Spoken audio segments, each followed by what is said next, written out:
Hi, I'm Rob Cosman. Welcome to my shop. Do you need a shoulder plane? That depends.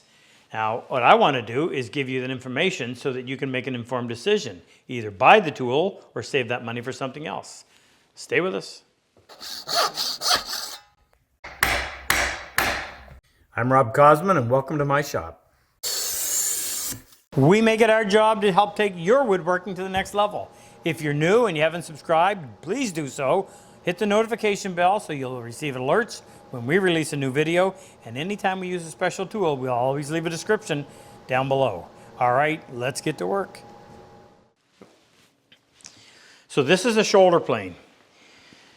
And if you examine it, you'll see why it's different and where it gets its name. First thing you notice is that the blade is exposed on both sides. That means that you can work up to a vertical surface on either side.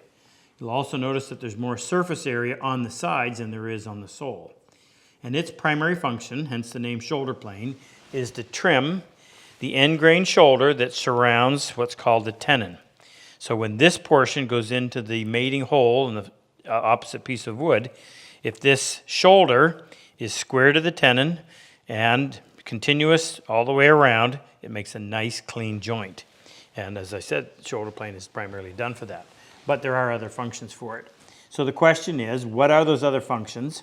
And do I need to add this to my toolkit, or am I better off spending the money elsewhere? Okay, so let's take it apart. Explain, there's not a lot of pieces to it, but you need to know what they are and how they function. So this piece is called the lever cap or lever cap, depending on where you live. And when you turn this knob clockwise, it puts downward pressure on the blade, holding it firmly in place so it doesn't vibrate or chatter. So to remove it, you're going to back that off, pull it out. Now, before we take the blade out, I want to show you something else. You'll notice that it's a bevel up, unlike a traditional bench plane with the bevels on the bottom side. But it's really important that you be able to get that blade to project so that it is parallel to the sole. So if you look here, that blade is just a little bit narrower than the opening in the body of the plane. So when you talk about lateral adjustment, meaning able to move it side to side to get it parallel, you don't have much at all. Sometimes you may have to go in and custom grind the cutting edge so that it projects through and is parallel to the sole. So you really have to pay attention to that in the sharpening process. So if you lift that blade out, turn it sideways to remove it, you'll notice that there are a bunch of serrations or grooves cut on the underside, and they correspond with these two little notches right in there, so that as you turn that adjuster knob one way or the other, it's either going to advance the blade or retract it.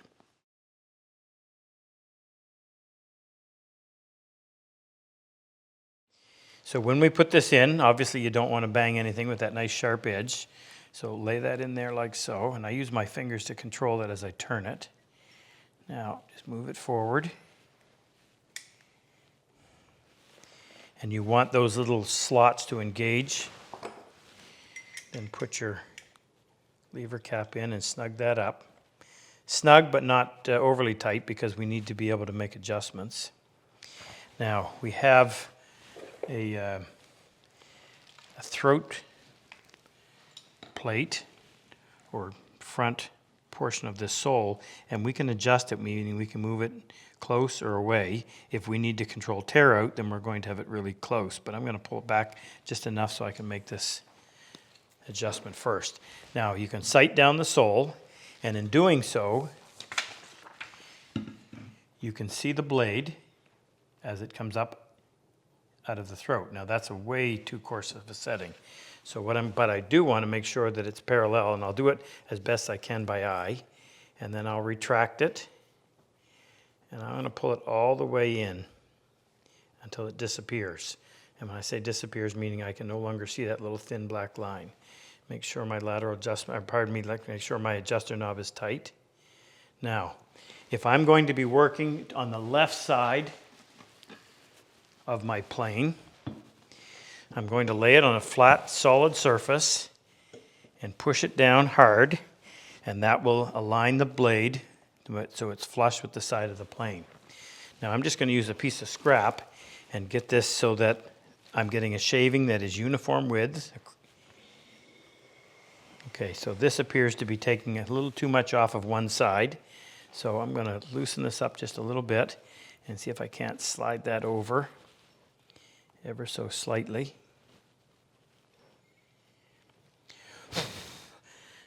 Now I lost my setting, so I'm going to go back. I'm going to push it over so that it's sticking out beyond on the left side. Then I'll go back and flush it up. Sight down there. Make sure that adjuster knob is snug.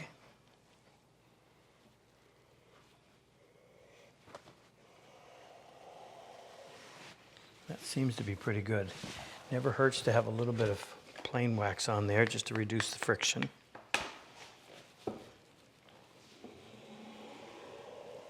Okay. I would say that that's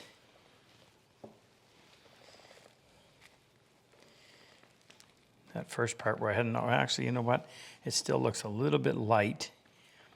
Actually, this time it looks a little bit light on the left side, on the right side. I'm going to try it again.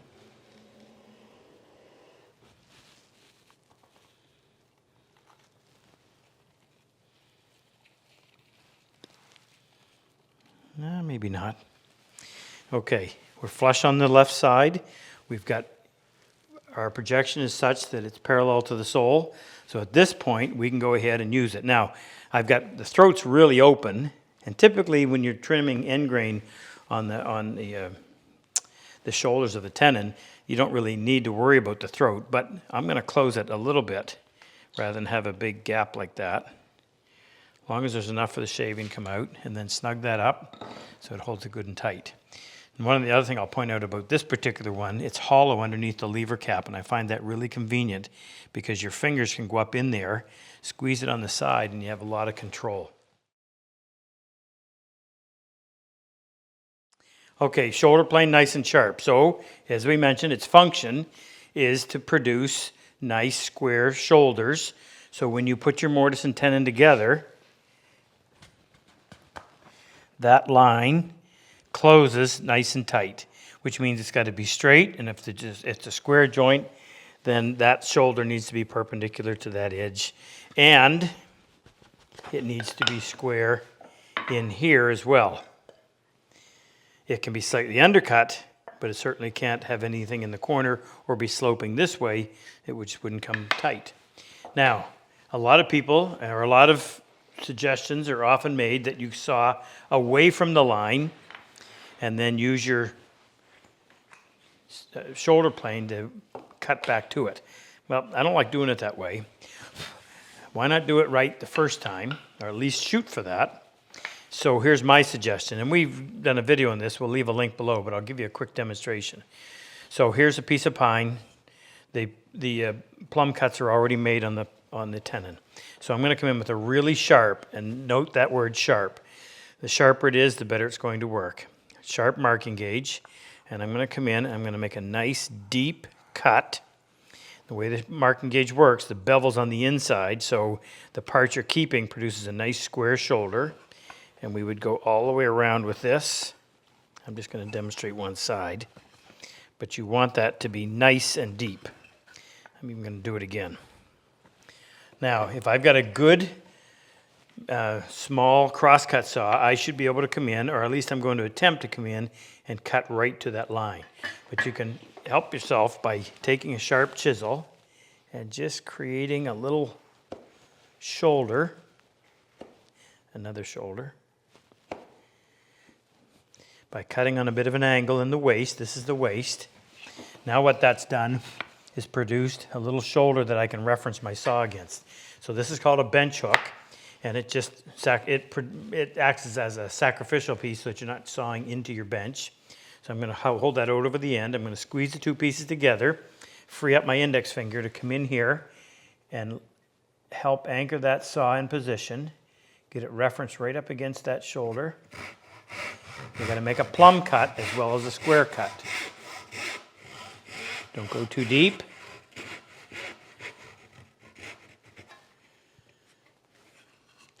A little bit deeper. Okay. Now, if we did a good job, we don't have to do anything other than maybe clean up a little bit of material in there. Now, this is where I think a sharp chisel is easier to use for trimming this shoulder than a shoulder plane, particularly on something small like this. Maybe I'd change my mind if it was 12 inches wide. What I'm going to do is put this in the vise, keeping it low so that it holds it nice and firm. The higher up you are, the more it's going to flex. So you've got material in there that's been left from the saw. I didn't go all the way down. So the first thing I'm going to do is come in, hold the chisel tight against the cheek, and just drag that back corner to about here, and then do the same thing coming in from this end. Now I can come over here, and I can just make some quick little cuts. Now you never want to pry like that. Push in and lift up. If you pry, you're going to damage this shoulder, and that's the part that's so critical. Now remember I said you want a really sharp marking gauge, and if you look closely, you'll see that little severed line that the marking gauge left. You'll also see that I missed. I got away from it with my saw because there's a little bit of material right there. Well, you could come in with a shoulder plane, but it's a small joint. It's going to be difficult to balance, and you've also got to worry about tearing material off of here, and that can all be addressed, but I think you can do it better with this. So what I'm going to do is set my chisel right on that little severed shoulder and go straight in.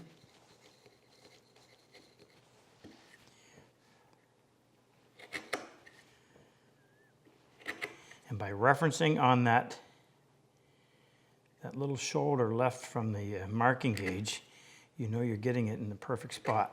There's actually none to be removed here. So I'll just go back and clean up what little bit of left back there. Chisel needs a new edge on it.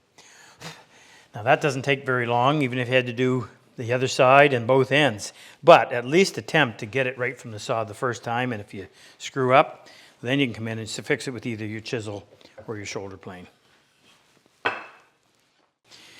Okay, now before I leave you thinking that you're never going to cut a shoulder with a shoulder plane, let me show you an example. So here's a tendon that's quite a bit wider than the last one, and it would take a fair bit of time with the shoulder plane. So what I'm going to do, and just like planing a piece of wood on the shooting board, you always have to cut a chamfer on the back side. I would come in here with a sharp chisel and put it in that little gauge line that I had missed with the saw, and cut just enough to avoid that tearing out. Now hold it like so I've got lots of control. And this is set up so that this is square to this.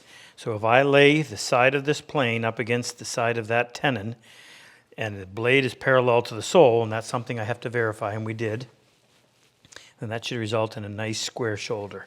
So our object here is to go in and get down to that line that I missed with my saw. Keeping it tight to the cheek of the tenon. And I'm not taking off a lot. That little chamfer out at the end right here is protecting me from splitting off that end grain.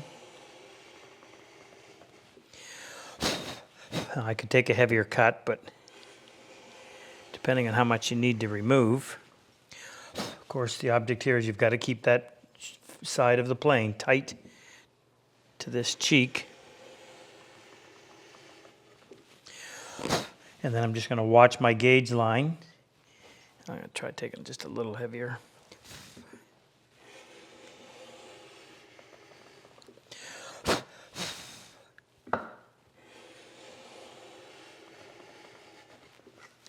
And I would just keep planing that until I get right down to that gauge line, and you'll be able to see that the gauge line will start to appear as you remove material in here and get closer and closer to that nice sharp shoulder. Remember, you've got that V shape created by the bevel on the marking gauge.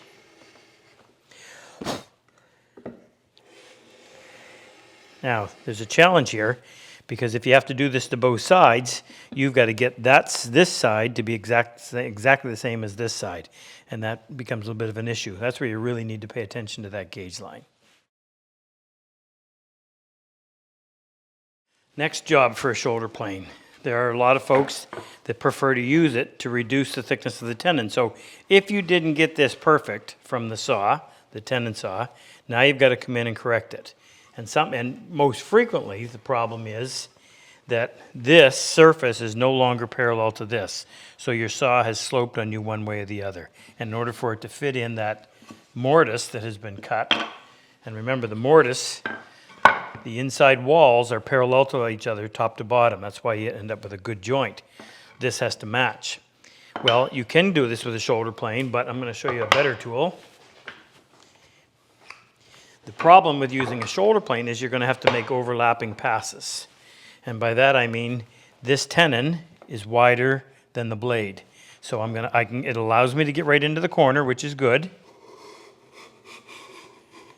But now I've got to step over and I've got to take a pass out here and hope that I keep this parallel. And that's another big problem. If you tip one way or the other, or if this wasn't already parallel and you're trying to correct it, you pretty much have to do that by feel. That's difficult. Far better tool for that job is something called a router plane. And the reason why this works so well, if you've never seen this before, it has a blade that projects down through the body of the tool, and whatever you hold this on, so what I'm going to do is I'm going to support the piece out here. Now whatever that cuts is going to remain parallel or create it so that it'll be parallel to here. Now what you have to be aware of is that when you're doing this, this has a tendency, because of the shape of the cutter, it's going to want to pull the router plane down like this. So for that reason, I added the base, which gives me lots of support over here, and I can go in, lots of weight over here, and just make that pass back and forth. It doesn't matter if I have to make overlapping passes, because the base is going to keep me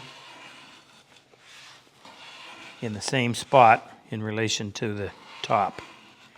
You can see that I'm not even touching here, I am touching over there. So if I tried to put that together before doing this, I'd end up with it tight here and no contact back here. So I would find my low point and I would simply keep working that until it's making contact all the way across the cheek of the tenon. Much better job for that particular function. So a lot of folks will use or recommend the use of a shoulder plane to clean up or even to cut a rabbet. Not quite as easy to cut it, but certainly to clean it up. You've cut it with a table saw and maybe you just want to get rid of the saw marks. Well, you can set your plane in there. It gets right into the corner and you can go through and give that a nice clean surface. Now this is an example of where you might want to go in and close that throat down if you were dealing with going against the grain or had some difficult grain. You don't want that surface torn if it's going to be seen. You can go in, close that throat down so all you see is just a little bit of light. And now when you make that pass, it will provide lots of support for the wood fiber directly ahead of the blade, and it'll give you a nice clean cut. Now, another problem here is you've got to make sure that you're keeping this standing plumb. So you can't allow that to tip one way or the other, which takes a little bit of getting used to. Actually, on a job like that, I prefer to use something called a Skewblock Plane. And the reason is, the Skewblock Plane actually has a built-in fence. So what you would do is set your blade up so that it's projecting just beyond the edge of the plane. Adjust your fence so that when it's tight down here, the cutter is making it all the way to that inside corner. And now it's easier to go in there and make that pass. Or, another example, you can actually use this to cut your rabbet because you have that fence and it enables you to go in and get a nice clean line. Let me just bring that blade out a little more.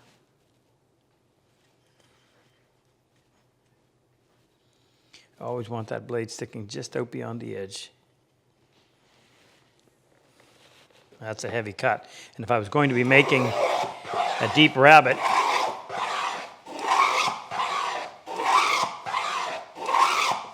now this is a little bit easier to keep that plane so that you're keeping this surface parallel to that one because you do have the fence as a guide to run along this edge. But it still takes a bit of skill and attention, and I would usually have a gauge line that I would cut down to and I would watch it. For whatever reason, you tend to be deeper on the far side than you do on the close side, so it As you get closer and closer to the line, you need to retract the blade and just check after every stroke. So let me show you where you can use the shoulder plane. My shooting board gets a lot of use, and as a result, it takes a lot of abuse. And I need this to be square to this. I also need this to be nice and straight. And after a while, you're going to notice that your fence gets beat up. Well, how are you going to fix it? You've got to get right down into that corner.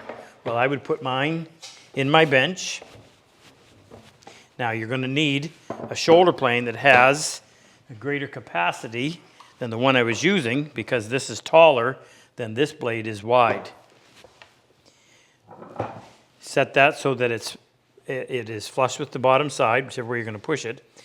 And I would go in, set that down, and I would go in and plane that. Now, if it was just a matter of cleaning it up, then I would make a pass from one end to the other. If I had taken some off of here and I needed to correct it that way, then I would start here and I would take a pass and just keep working back until this was nice and straight. And I never trust my plane to do it on its own. I would then bring in a straight edge and maybe even a feeler gauge, and I'll show you exactly what I mean by that. Take the smallest feeler gauge you have. In this case, it's 1 thou. And after I'm done planing it, I would set that in there. I'm going to prop this up. I would set that in there, and I'd make sure that it's tight, or when I push it in, that it's tight all the way around. And then I know I'm at least within that tolerance. Now, that's how you clean up that face and save your shooting board. If it goes out of square on you, or it isn't square and you need to correct it, something you could do with that first that first shoulder plane is to set this so that it's flush. I prefer to do it on a metal surface. And you can go in and you can adjust this part. So if it needs to be corrected, if it's a little bit this way, then what I would do is start back here. Usually I would clamp this in place so it doesn't slide around. And I would take a pass, maybe 3 or 4 inches, and the next one I'd go a little farther, and the next one I'd go a little farther until it was all the way down, and I managed to bring that little rabbit down here around so that it's perfectly square with my fence. And of course, there's a lot of checking. So the other time you're going to need a shoulder plane, and I've often done this, in preparing a drawer case, and you've got to go in and make sure that those drawer sides are perfectly flush, perfectly parallel to one another front to back. You want to make sure the corners are nice and clean. Again, you can't do that with any plane like a block plane or a bench plane because your blade doesn't go all the way to either side. That's where your shoulder plane comes in handy. Let's wrap this up and see if we can make some sense out of it. So, do you need a shoulder plane was the question we started with. Well, maybe, maybe not. I will tell you that you do need to have some tool that has a blade that cuts right into a vertical surface. In other words, a blade that goes all the way to the edge. And I have a lot of planes. This is a 10 1/4, which has a blade that goes to both sides, and it's in a jack plane format. It actually has tilting handles, fantastic for doing certain functions that some folks might use a shoulder plane for. This is actually a better plane, but it's a lot more expensive too. This is a block plane that has a blade that goes all the way to both sides, open on the sides. This is a Skewblock plane. As I showed you earlier, it has a blade coming out on one side, which is usually all that you need. If you had to go to you can get a left version of this, but there isn't anything a left version can do that a right can't unless you're talking about grain direction. Then there's the 2 router planes, and they kind of function in that same capacity too because they've got nothing blocking them on either side. Not quite the same, but it does a lot of the functions that you could do with a shoulder plane. So depending on your budget, depending on what you plan to do, and depending on how in depth you want to get with this trade or hobby, you might end up wanting all of these. But I would suggest that you have at least one plane that cuts all the way to both sides. Now, if you are going to buy a shoulder plane, and I hope that I haven't scared you away from it, which of them do you buy? This is a 1/2 inch, this is 5/8, this is 3/4, and this is 1 inch. My suggestion would be to buy the 3/4. Here's why. If you decide to use it on cutting the shoulder or trimming the shoulder on a tendon, most folks are going to be using 3/4 stock. And the rule is that your tenon is 1/4 inch, this shoulder's 1/4, and that shoulder's 1/4. So you need to have the capacity of at least 1/4 inch. The next size that most people would use would be inch and a half material. And a tenon cut in that would be a 1/2 inch shoulder, 1/2 inch tenon, 1/2 inch shoulder. So there again, you have the capacity underneath that 3/4 width blade. It's got some good heft to it. And of course, you could even go beyond the 1.5 inch stock. This one I find is just a little bit too big, although there are applications if that's going to be the only tool that you have that has blade cutting to both sides. These two are fine for really small detailed work, but they're limited. That's limited to 1/2 inch, that's limited to 5/8 of an inch. If I was going to choose between these two, since this is 5/8 and it theoretically would handle both the 3/4 stock and the 1.5 inch stock, I like this because a little more mass. So that would be my recommendation, the medium shoulder plane, if you're only going to do the one. If you like my work, if you like my style of teaching, click on any one of these videos to help take your woodworking to the next level. And I've always said better tools make it a whole lot easier. If you click on the icon with the plane and the chisel, it'll take you to our website, introduce you to all of our tools, and also talk to you about our online and in-person workshops. Good luck in your woodwork.